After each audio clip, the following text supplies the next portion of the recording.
Hi, everybody. This is Goldilocks, also known as Sarah, and here we are with pearls of wisdom and food with my keto lifestyle. Do you have your cuppa? I got my cuppa. Mm-hmm. It is Wicked Joe's breakfast blend. It comes in a gold package. I'm excited. Here we are.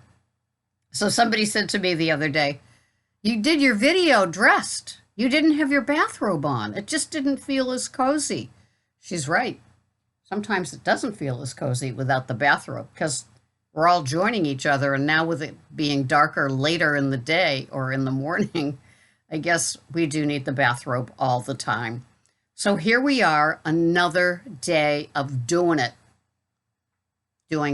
the easy way, doing it the hard way, doing it the stressed out way, whatever way it is that you do your food plan.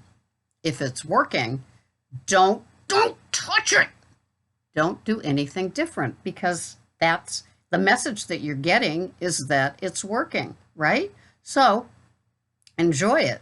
You know, I've tried different versions of the spectrum of keto over the years and months, and I've landed on something right now that is definitely a nice sweet spot, and I'm happy, and I'm not tempted to change it. So, hopefully you've got your sweet spot.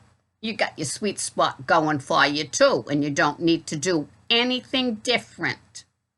Well, is the world chaotic enough for you? Is it stressful enough just turning on the TV? I mean, nothing, nothing is how it used to be, right? When we talk about the good old days, boy, do we mean them, right? So, I'm here today, and I've had a couple of months of car issues. Some of you know, and you want to talk about stress. It just it's almost a comedy at this point because I we have a Jeep Wrangler. She's 15 years old and she's quirky like I am. And so thank goodness I've always had her as a backup. But then so while the Explorer is being fixed, I had that, and then all of a sudden the check gauges came on. The mechanic said you were very close to losing your engine, blah, blah, blah. He had it for 2 days. I was 2 days without a car. A couple of you know that. You probably prayed for me and anybody I encountered, but I didn't encounter anybody. I just stayed home. And, it was like I bathed and put on my loungies. What else could I do? So my little Dyson animal got a workout, and I got nooks and crannies and things. And Greg has beautiful gardens outside. He takes care of all of it, and people are always, um, all I have to do is walk out to the mailbox, and somebody says, "Your yard is so beautiful," and it's all Greg. But he's, starting to bring them in because of cold nights. And so they start to brown and the leaves fall off and it gets kind of messy in here. So I just worked it. I worked it, sister, like you wouldn't believe, between trimming and getting rid of and using my Dyson. And so it was a good couple of days. I did things that I won't even admit to you how many months, years really, that I hadn't done things, Venetian blinds and, anyway, I did attack city to distract myself and it ended up okay. And so I got the Jeep back yesterday and I walked back from the mechanics after I dropped it off now 3 days ago. But Greg walked to pick it up yesterday. And so my game plan was we had eaten dinner. It was to go to Whole Foods and just replenish our stock. If I'm not making any money this week, at least we're going to have good food in the fridge for us. So my goal was Whole Foods to replenish all the nice little organic things I like, the riced cauliflower, the broccoli slaw, the sugar snap peas, things that you've seen on my videos, my Gerolsteiner water, my stuff, my daily stuff. So I did that, got in, and it's a standard, it's a 6 speed. So, the 70-year-old broad driving the Jeep, at least the hard hood, the hard top is on now, and I'm not doing it out there in the wilds with no roof on or doors, but like last summer. But anyway, I got into the car to drive home and the check engine light came on and I couldn't believe it. I woke up yesterday and I was, I've been beat up enough, so I've been humbled. So now I've got my humor back a little bit. And I said to Greg, I'm going to go lease a freaking Honda today. So I'll have, plan A is the Explorer, plan B is the Jeep, and plan, C will be the Honda, the leased Honda in the driveway with 10,000 miles a year that I can, if it gets to plan C, I have a ride for my Instacarting. And so anyway, quite the month or two it's been. I'm very angry at the dealership with the Explorer. That started it. They're not a legit company with people, so I had to reinvest in the tires and then this heated GPS. Anyway, on and on it goes. Luxury, first world problems. But I'm glad to be back and I'm glad to be here. And as far as emotionally eating, I was only, thinking of diving into somebody else's dumpster at any given moment. And so fortunately that hasn't happened. And every morning I ask for sobriety from alcohol and food sobriety abstinence from the naughties. And it's worked. But boy, what a trial. I'm telling you. Woof, woof, woof. Driving me to drink my breakfast blend coffee. So I will be driving today, even though the check engine light is on. It's a quirk of the cars of the Jeep. She's 15, and so the check engine light is sometimes just a thing that happens. I will call him, but I'm driving today. So anyway, I'm not going to let it get to me. It's been, to be humbled by things that you have no control over. It really makes the tight food program, at least for me, my tight food program so important because it's all there. It's written, I get into the chronometer and I tweak today's foods, the final measuring of like the cucumber and the celery and stuff like that. And then I put in next week's foods. So when I go shopping, and we have such regular things every single day, day in, day out, that I'm kind of used to, what I need to buy. But I like to pull from the freezer for those two wild card days, which are Tuesday and Wednesday. The rest of the days kind of have a food assigned to them. And so I need to replenish more today. And I'll just get out there and do what I need to do. But my tools are definitely my chronometer and my kitchen scale, just because, I'd love to be cavalier and free and say I don't weigh or measure anymore. I just know from looking at the plate. And that's probably true, but I still weigh and measure. It's just in my DNA now to just take care of those issues.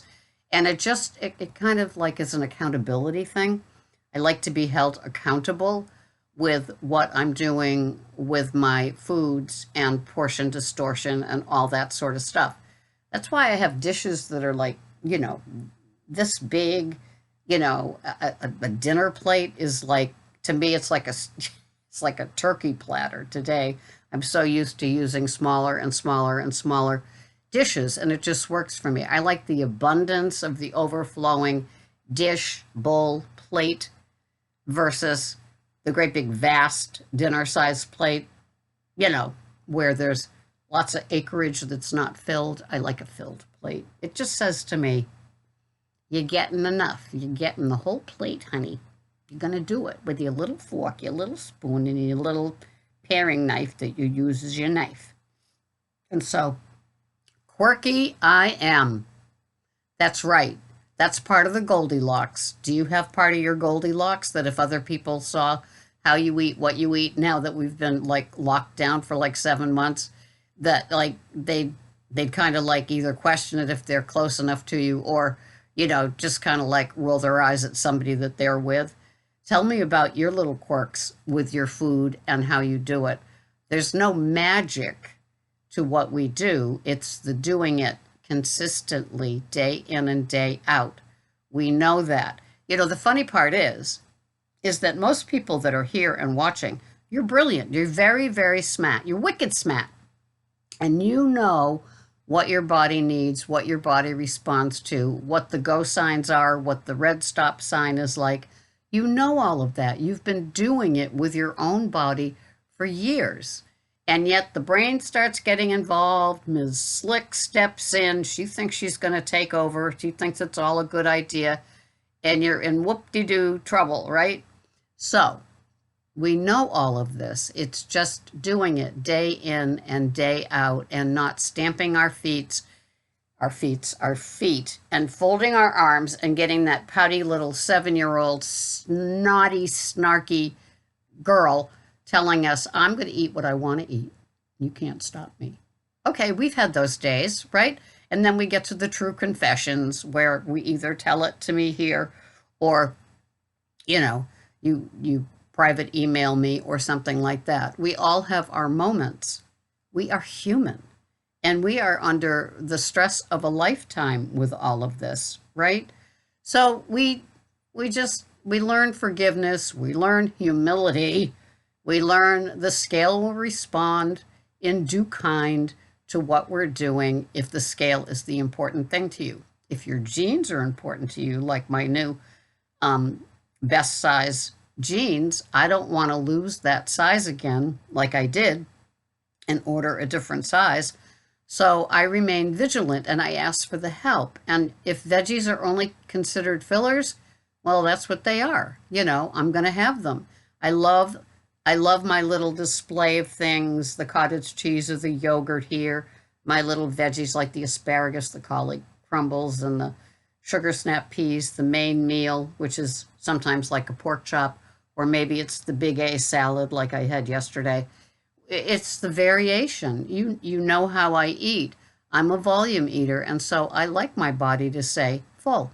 Before I found keto lifestyle or high fat, low carb, I was following Hungry Girl a lot, and she would take frozen dinners and add a box of like frozen broccoli or a bag of frozen broccoli to it and let it all sit in the big bowl with the sauce of the frozen thing. Well, I've never done the frozen thing. I've always done the, cook from home sort of thing, but like it made sense to me. And so I followed her with adding the veggies.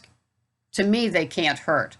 And so I like them and it works for me. And, I like to have the green, the purples, the oranges, the yellows on my plates, on my Fiesta plates, which are also kind of the same color. So it just works for me. Staying abstinent is a very important thing through all of this because of the lack of control we have over everything else in our life, right?